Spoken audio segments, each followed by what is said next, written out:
Attention, cette vidéo est remplie de spoils. Oh là là, je viens de mater un de ces animes là. C'est quoi? Demon Slayer ou Kimetsu no Yaiba, c'est au choix. Ah ouais, tout le monde en parle, c'est vrai. Ouais, et j'avais pas encore pris le temps de mater et waouh, la claque que j'ai pris niveau animation. Tiens, maintenant que j'y pense, on n'a pas eu de remarque de Jean Titouan. Bon, on s'en fout. Bon, petite transition synopsis pour voir de quoi ça parle. Synopsis. En vrai, c'est juste un prétexte pour réutiliser des éléments des anciens résumés en mousse, cordialement. Donc, l'histoire débute dans une petite famille qui a l'air de vivre à l'écart du village dans la montagne. Qu'est-ce que c'est que ce pays? Il fait au moins 8000. Le personnage principal, c'est lui, Tanjiro. Et eux, on s'en fout un peu de leur nom, étant donné que dans quelques heures, ils seront tous morts. Ah, et si vous voyez pas son père là, bah c'est normal, parce qu'il est déjà décédé. De toute façon, c'est monnaie courante, j'ai l'impression. À chaque fois que je fais un résumé en mousse sur un manga, le père du protagoniste est soit mort, soit il s'est barré je ne sais où. Quelle indignité. Et à vrai dire... Mais ça me bat les couilles. Ouais, ou la transition je m'en branle aurait marché aussi. Enfin bref, tout le monde vit paisiblement, tout ça. Tanjiro est souvent sollicité pour aller vendre du charbon aux habitants, sûrement pour alimenter toutes les chichas du village. Mais vous fumez, monsieur. Mais à son retour du village, pas de chance. Tout le monde est mort. Oh merde. Sauf sa sœur qui semble toujours être vivante. Malheureusement, elle a reçu le sang d'un démon et en est devenu un à son tour. Et heureusement qu'il était parti vendre du charbon au village, parce que sinon, bah, il serait mort aussi. Et du coup, bah, il y aurait pas de manga, tout simplement. Je connais cette théorie, oui. Du coup, il va récupérer sa sœur en la portant sur son dos. Mais étant devenu un démon, elle va commencer à l'agresser pour essayer de le dévorer. Mais c'est là qu'intervient Gyu Tomioka, un mec super balèze qui fait partie des 9 piliers. Pour faire simple, c'est l'élite des pourfendeurs de démons, ceux qui sont en charge d'éradiquer les démons. J'espère que vous suivez, jusque là c'est pas très compliqué, mais je vous l'accorde, ça fait beaucoup de folles mots démons dans la même phrase. Démon. Par contre, il s'agit pas de démons à queue, alors désolé la vieille.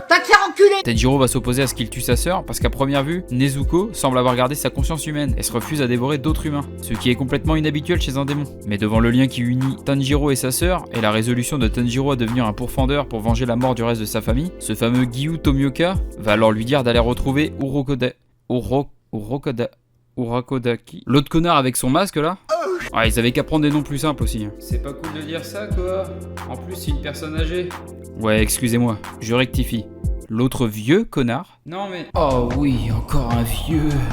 Ce dernier entraînera Tanjiro pour qu'il puisse passer la sélection finale, pour valider son statut de pourfendeur de démons. Run, bitch. Run. Mais l'entraînement d'Urokodaki est loin d'être simple. Putain, j'ai réussi à le dire. Car Tanjiro devra grimper et descendre nuit et jour la montagne tout en prenant garde aux pièges que son formateur a dissimulés un peu partout. Run.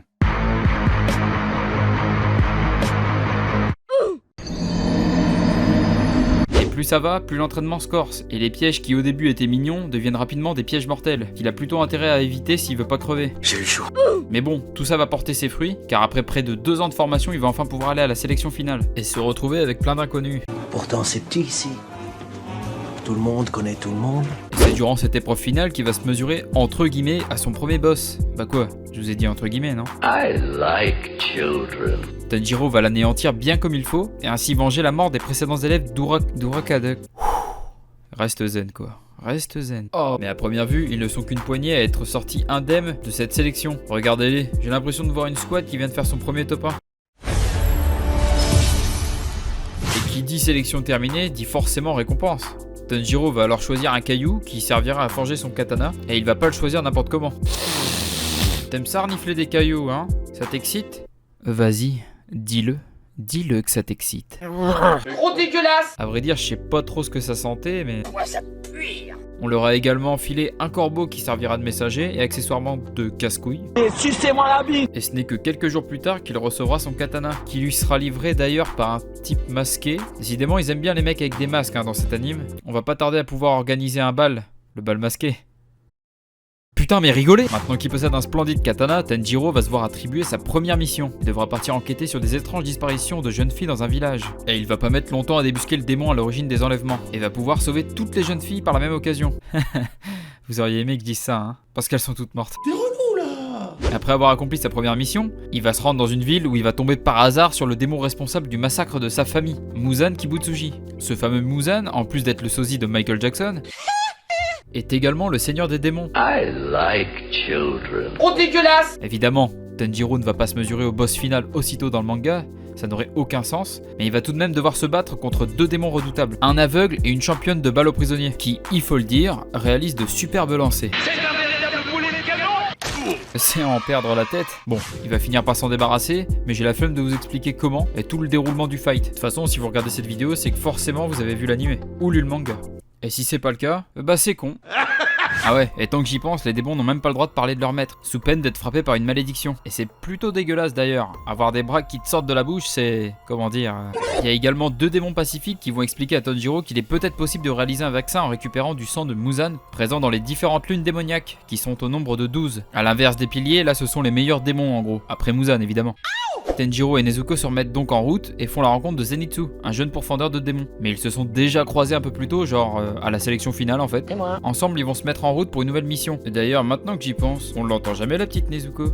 Enfin tu me diras, pour l'entendre parler, faudrait déjà qu'on lui retire ce foutu bout de bambou qu'elle a dans la bouche. Des fois je me demande vraiment si c'est sa sœur ou son animal de compagnie. Lui donne pas un truc à mâcher hein, c'est pas ton clébard. Sur le chemin ils vont croiser 2 mioches qui semblent apeurés par une maison abritant un démon. Le problème c'est que ce démon a kidnappé leur frère aîné. Bon bah maintenant vous vous doutez de la suite. Nos 2 jeunes protagonistes vont chercher à le secourir. Mais le démon qui hante les lieux va leur donner du fil à retordre, car son pouvoir fait qu'il est capable de faire bouger l'ensemble des pièces du bâtiment, en tapant simplement sur les tambours qu'il a d'enfoncer un peu partout dans le corps. Bon, comptez pas sur moi pour aller vérifier s'il en a un dans le Mais à l'intérieur de la maison, Tanjiro et Zenitsu se retrouvent séparés, et c'est là qu'ils vont faire une curieuse rencontre.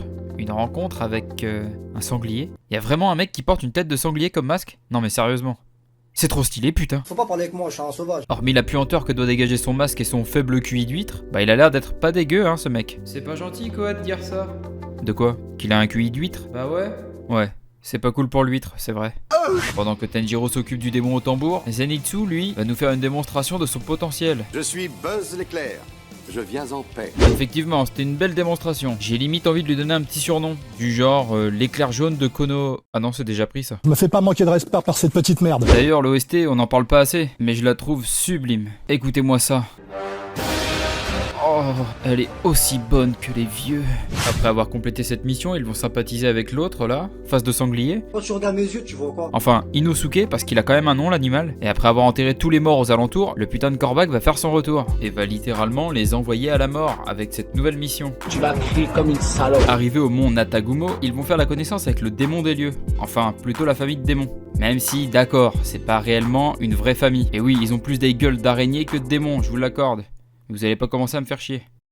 Donc au début de la mission, ça va, c'est ok, ça passe, tranquille, jusqu'à ce qu'il tombe sur le père de famille, qui est un peu trop vénère pour Tanjiro et Inosuke. Je suis bizarre dans ma tête. Mais attendez, il en manque un là. Ah oui, Zenitsu, ce lâche qui a souhaité rester au pied du mont Natagumo. Bon, il est pas vraiment resté vu qu'il a cherché à les rejoindre à un moment. Sauf qu'en route, pas de bol, il est tombé sur le frère aîné de cette foutue famille d'araignées. Attendez, mais il y a combien de membres dans cette famille? Et vas-y qu'il y a un frère aîné, une sœur... Ton père, ta grand-mère. Et coup dur pour Buzz l'éclair, parce qu'il va se faire infecter par le poison du démon à 8 pattes. L'araignée, si vous aviez pas compris. Poison qui te change petit à petit en araignée s'il est inoculé. Alors va falloir qu'il se bouge le cul et qu'il le batte rapidement s'il veut pas devenir une araignée. Ah bah enfin. Bon sinon, où en sont les 2 autres? Ah, c'est la merde. Tanjiro semble impuissant face au plus puissant des membres de cette famille. Normal à vrai dire, il s'agit de la 11e lune démoniaque. Et ce démon semble obsédé par une chose, Nezuko. Il aimerait bien qu'elle devienne sa sœur pour pouvoir créer des liens aussi forts que ceux qui unissent Tanjiro et Nezuko. Enfin, je parle de créer des liens, mais là on pourrait clairement dire, il veut tisser des liens. C'est la rigolade. Faut que j'arrête, hein, vraiment. Tanjiro va alors se reprendre en main, et grâce au pouvoir de l'amour fraternel, il va réussir à surpasser un court instant son adversaire. Mais hélas, ce sera insuffisant. Et c'est là qu'intervient une fois de plus Giyu Tomioka. J'avoue que c'est un peu simple comme pirouette scénaristique, mais on s'en fout, c'est la magie du shonen après tout. Parce que même si ça reste un shonen très classique dans sa construction, il est entièrement maîtrisé, et c'est tout ce qu'on lui demande. Et clairement c'est ça qui a fait son succès. Et je vais m'arrêter là parce qu'on approche de la fin de la saison 1. Ouais, c'est surtout que t'as la flemme de continuer. Ouais mais... Chut, faut pas le dire. Voilà, ce sera tout pour Kimetsu no Yaiba. Ouais, c'est un peu violent comme fin d'épisode de résumé en mousse, mais bon, que voulez-vous? Moi j'ai des trucs bien plus importants à faire, hein. Ah bon, comme quoi? Bah, des trucs.